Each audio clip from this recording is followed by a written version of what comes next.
So here's a quick tip for you guys.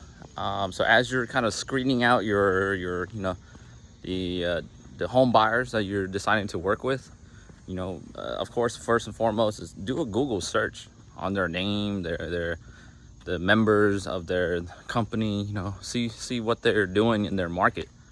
Do they look like they're home buyers?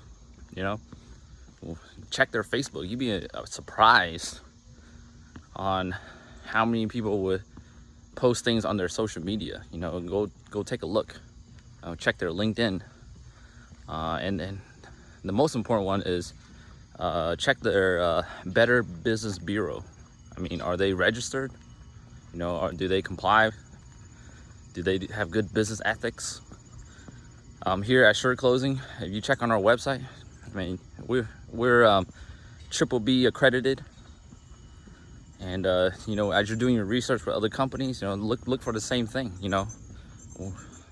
Do they have a good reviews on Google? How many reviews do they have? It's kind of like you going on Amazon and buying a product, right? Would you buy a product with 0 reviews? I know I wouldn't. It'd be really risky. So I usually filter products by the highest review first, and trust me, I don't go any further than maybe 5 products, the top 5, somewhere in there. So kind of same thing with real estate. You want to see who got the most reviews, what kind of reviews they have. Are they good people? Do they do good business? Do they do what they say they're gonna do? Things like that. Tip number 2, and trust me, this is gonna help you. Tip number 2 is, when you're contacting those companies, how eager are they willing to buy your house? And what do I mean by that? So as I said before, buying a house is a huge decision. You don't want to just buy a house just because you want to buy a house. You got to do proper due diligence. You got to see the property, do repair estimates, things like that. Is that company that you called, are they just giving you an offer just to give you an offer? Have they seen the property? Do they even know the address? Things like that. Those are red flags for everybody. If someone's out there like, hey, I'll buy your house, and they just give you a number that literally just to get you to say yes, that should be a red flag. You should always vet them out. Ask them, do they know anything about the property? Have they seen the property? Now, when we buy a property at Sure Closing, we want to know all the details about the property. So we're going to ask you, how old is the roof? What kind of work have you done? When was the last time the kitchen and bathroom updated? Is the property vacant? Is it occupied? These are basic information that we need to know about the property so we can do our research. Because ultimately, when we buy a property, we're either going to fix it up, list it back on the market, or keep it as a rental.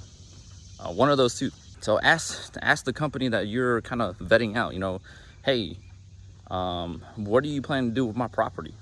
If you were to buy it, see what they say. The third tip is, I think I said this before, is ask about their process. Again, just ask them, hey, what does A to Z look like? And to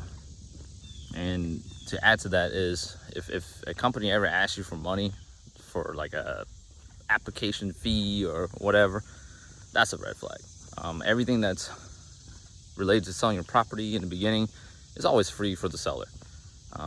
With us, we don't ask you guys to, hey, it's $100 to start your application or anything like that. It's all free. Fourth tip is, if you say no to an investor or to their offer, you're not obligated to anything. If they say, hey, you know what, we send our contractor out to the property and did an inspection, you have to pay for that. No, you're not responsible for anything.